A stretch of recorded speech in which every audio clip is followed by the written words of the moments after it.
¿Cuándo comenzaste tus trabajos en música electrónica, ya por los años 60? 61. ¿Cómo fue A que, fines de 61. cómo fue que empezaste a escuchar sobre música electrónica y a trabajar? Sí. Mira, antes de oír música electrónica y conocer la existencia de la música electrónica, hay un hecho que es importante decir.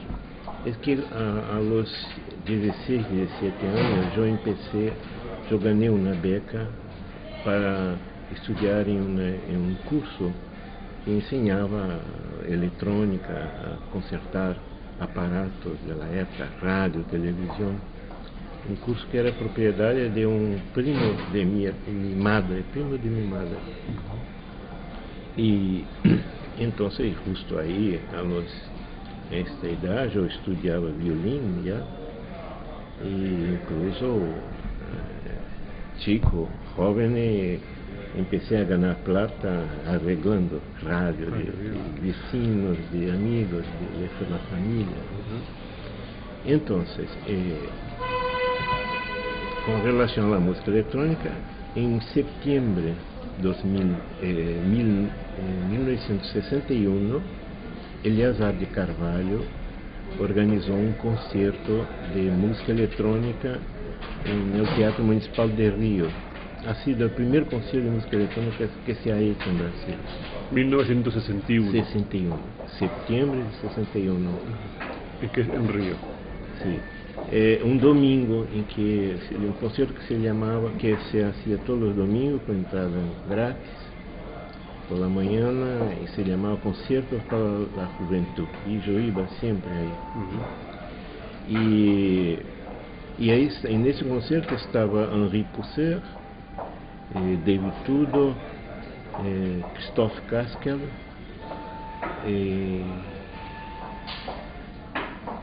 no me acuerdo qué más, pero me acuerdo que se ha hecho Scambi de Pousser y Contact de Stockhausen.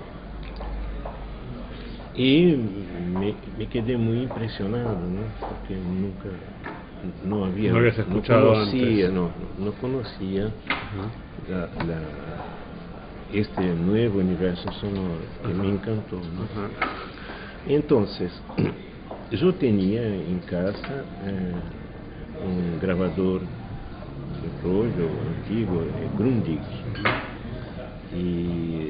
y tenía también un osciloscopio que adentro en el circuito hay un generador de ondas dientes de cerdo. Y así empecé. En un estudio privado. Sí, en casa, a trabajar con material. Mi primera pieza ha sido hecha en octubre, un mes después, octubre de 1961, una pieza que se llama Pequeña Pieza para Mi B4 y Armónicos, en que yo utilizo solamente la nota Mi y sus armónicos, usando como fuente sonora el piano, las teclas, las cuerdas y sonidos electrónicos del generador de ondas de cierta. Esa podemos decir que es la primera pieza compuesta, primera pieza electrónica compuesta en Brasil. Sí, sí. Ha sido, no, la primera pieza realmente electrónica no es esta porque uso sonido del piano. Pero el año siguiente, en 1962, yo he hecho una pieza enteramente con sonido electrónico que se llama Valsa Sideral. Pero porque antes de 1961, un otro compositor, Reginaldo Carvalho, que ha trabajado en el Centre Bourdin con Pierre Schaeffer, ha hecho en 57, 58, ha hecho obras concretas, ¿no? Entonces, exclusivamente electrónica ha sido Valsa Sideral, 62. ¿Cuándo escuchaste de las experiencias en Argentina de Francisco Krefeld y el Di Tella? ¿Cómo te empezaste a conectar con eso antes de venir para aquí? Yo no conocía nada antes de llegar acá. Nada de Argentina, no conocía nada, no conocía Europa. Sí, estábamos muy separados. Sí, sí, sí. Bueno, Europa yo conocía un poco, porque después que yo empecé a trabajar y a hacer experimentos con sonidos electrónicos de modo amador o hogareño, ¿no? Me interesé en estudiar, en buscar información que no había en Brasil. Y en alguna parte, primero, yo justo en 62, yo encontré una revista de radiotécnica que enseñaba a construir un teremin. Ah, sí. Entonces ahí yo construí un teremin, que era novedad en Brasil, ¿no? Claro. Parece, después de estudiar, leer, parece que León Teremin estuvo en Brasil en los años 40 y pico, pero no quedó en la memoria en ningún lugar. Entonces, 62, 63, el Teremin era suceso. Incluso en 67 yo fui llamado a trabajar haciendo arreglo de música para música popular, usando el Teremin en los festivales de música popular que se hacía, ¿no? Hay una grabación de Ponteio do Lobo que tiene el Teremin, yo tocando el Teremin. Pero acontece que en 60, yo he hecho simultáneamente el curso de música, también después el curso de física en la misma universidad. Se llamaba Universidad de Brasil, que hoy se llama Universidad Federal de Río de Janeiro. Y acontece que en 67, justo, yo conocí, fines de 66, yo conocí a Reginaldo Carvalho, este compositor que había llegado de París y que era casado con la hija del ministro de Educación de la época, de la dictadura militar. Porque el golpe militar aconteció en 64, ¿no? Y Reginaldo me conociera a saber de mi labor de pionero, se interesó en conocerme y invitó. Él ha sido nombrado director del Conservatorio Nacional de Canto Orfeônico, el conservatorio que había sido creado por Villa-Lobos en 1942. Y Reginaldo, nombrado, cambió el nombre del conservatorio para Instituto Villa-Lobos y me invitó en fines de 66 para dictar clases ahí. Yo no había terminado el curso de música en la universidad. Ya en 65 terminé el curso de física, que había empezado en 62, pero continuaba a hacer el curso de música, violín, composición y dirección de orquesta. Y en esta época yo entonces dicté clases, al mismo tiempo que era estudiante, dictaba clases en el Instituto Villa-Lobos.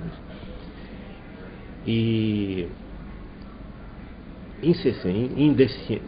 pero en ese momento, justo en 67, yo fui electo presidente del centro académico de los estudiantes de la Escuela de Música. Cuando empecé a me envolver mucho en política estudiantil, huelgas y protestas, etc. Y acontece que en diciembre de 68 hubo un golpe militar dentro del golpe militar. Los militares de extrema derecha tomaron el poder y empezó la persecución cruel, radical, ¿no? Con persecuciones, detenciones, desaparecimiento de gente. Y yo fui echado como profesor del Instituto Villa-Lobos. En ese momento yo pensé, tengo que salir. Y por un acaso, por suerte, encontré en un cartel, un painel de la Escuela de Música, una ficha anunciando el concurso de becas en Ditela, que yo no conocía. A pesar de que Malo estuviera antes, yo nunca había oído hablar. pero conocí a partir de ahí cuando vi este afiche. Entonces, he hecho mi inscripción y incluso cuando llegué acá, claro, al llegar acá tuvo una crisis, digamos así, ¿no? De adaptación, de información, porque era la primera vez que yo viajaba al exterior y al mismo tiempo pasaba a conocer las condiciones de un laboratorio de música electrónica profesional, ¿no? Yo llegué al máximo que yo tuve en Brasil, después entre 61 a 68, llegué a tener 3 grabadores, un Philips, el Grundig, 4 Philips, un Grundig, un General y un Revox. Y generadores que yo mismo he construido, de onda sinoidal, de diente de serra, reverador a resorte, sí. Pero y siempre, el Theremin. pero siempre dentro del ámbito del estudio privado. Sí. No, sí y no, porque justo cuando cuando Reginald me nombró profesor en el Instituto Villa-Lobos, yo llevé todos mis aparatos al instituto, porque en el instituto es que había el grabador Revox. Claro. Y ahí entonces, pero siempre con un aparato no profesional, ¿no? ¿Y cómo fue tu experiencia en el DITELA? Mira, hay una cosa importante que es, en los 2 años de beca del DITELA, la habitud era de que los becarios trabajaran solamente en el segundo año en el laboratorio. El primero era teoría y análisis, claro, etc. Pero yo he sido un privilegiado, empecé a trabajar en el primer año, 69, porque yo he sido el único candidato que había enviado no solamente partituras de música instrumental, orquestal, pero también cintas con las electroacústicas, claro, que yo había hecho en Río. Claro. Bueno, esa ha sido entonces una experiencia maravillosa, ¿no? Por las condiciones nuevas, profesionales, con relación a la calidad del equipo, etc., ¿no? Las condiciones técnicas. Pero mismo así, yo viví una crisis, ¿no? De adaptación, de conocer. Una crisis de todo tipo, ¿no? Porque primero, en esta época, los seleccionados no tenían la beca financiera para se mantener acá. Y yo no podía quedar en Brasil por falta de espacio y persecución, etc. Entonces yo estaba novio de Mariuga ya algunos años, 3 años, y resolvemos nos casar y venir para acá. Y al llegar, el viaje de beca, de autoexilio y de luna de miel al mismo tiempo. Al llegar, hablé con Rinastera, conté mi situación, y él, sensibilizado, marcó una cita con el presidente de la Olivetti Argentina, que era su amigo, y consiguió que a Olivetti Argentina le pagase la beca. Entonces, en 2 años, $200 por mes. Y así fue. Entonces, pero había las tres cuestiones que me ponían en una casi crisis. Era la situación financiera, era la sorpresa y el tiempo de adaptación al laboratorio profesional, ¿no? Y también la cuestión política. Eso te iba a al preguntar. llegar acá, me vi sob una otra dictadura, claro, de Onganía, pero que no me atingía directamente, pero indirectamente me preocupaba. Claro.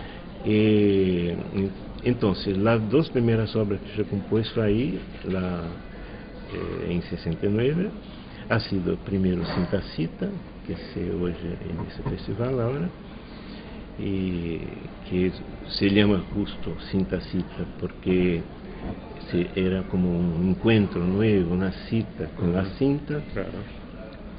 Y es una obra incluso que tiene partitura, la única que yo tengo que tiene partitura, y en el repertorio internacional son una de las pocas que tienen partitura. Sí. Yo conozco solamente Dobrovolsky y Stockhausen. Sí. La panadería de Kuznir tiene partitura también, pero son muy pocas las que hay. Sí. Son muy pocas. Pero ha sido posible hacer la partitura porque es la única obra en que yo adopté una actitud composicional diferente de las demás. En general, cuando yo llego en el laboratorio, yo sé lo que quiero hacer. Entonces, llego con un plano, un esquema, etc., ¿no? Incluso con miedo al revés de controlar las máquinas, ser controlado por las máquinas, ¿no? Claro. Pero esta ha sido muy diferente porque yo no conocía nada, un montón de generadores, posibilidad de hacer síntesis sonora con 6 generadores, filtros, moduladores, etc. Entonces yo coleccioné un montón de trozos, de pequeños objetos musicales que después yo me pregunté qué música hacer con eso. Entonces yo tenía todo anotado y ha sido posible hacer la partitura. La otra obra que yo he hecho en 69 se llama Autorretrato sobre el paisaje porteño, que justo cuenta un poco de este momento, de esta crisis. Y empieza con... Yo había comprado en La Boca un gramófono antiguo y un disco antiguo de Francisco Canaro que estaba rayado. Entonces yo utilizo un pedazo, un fragmento del tango que con la repetición del sin fin, el ruido se transforma gradativamente en samba. Y yo utilizo también un discurso de carácter político con palabras que no existen. Y así es. Y al final hay un juego de palabras también. Uso bastante la voz. O sea, que no te sentías, digamos, cerca de la corriente predominante de la música electrónica. ¿Estabas buscando otro camino que no sea puramente electrónico? ¿O te sentías...? No, yo no me preocupaba con esto, ni mismo tenía conocimiento de corrientes, de vertentes, de escuelas, no. La creación pura, la necesidad de expresión, sin preconceptos, sin... ¿No había cuestionamientos estéticos por parte No, de ninguna manera, no. Yo no sé. Quizá había, pero nunca se ha revelado ostensivamente. Está bien. Yo sé que esta pieza desapareció del acervo Sí, escuché eso. Sí. del Klein, ¿no? En 2009, cuando fuimos visitar Mary Reichenbach con Kuznir, ella nos mostró todo lo que había juntado Reichenbach, ¿no? Y está todo ahí, pero no esta pieza, Autorretrato sobre el paisaje porteño. Justo la tiene un discurso político, con inflexiones de un discurso político, claro, y con palabras pocas palabras que se entiende, que es, por ejemplo, Vietnam, Hiroshima, y paz, y al final el juego de palabras con la palabra general, ¿no? Esa pieza desapareció, no hay en el archivo ni la cinta ni el título en la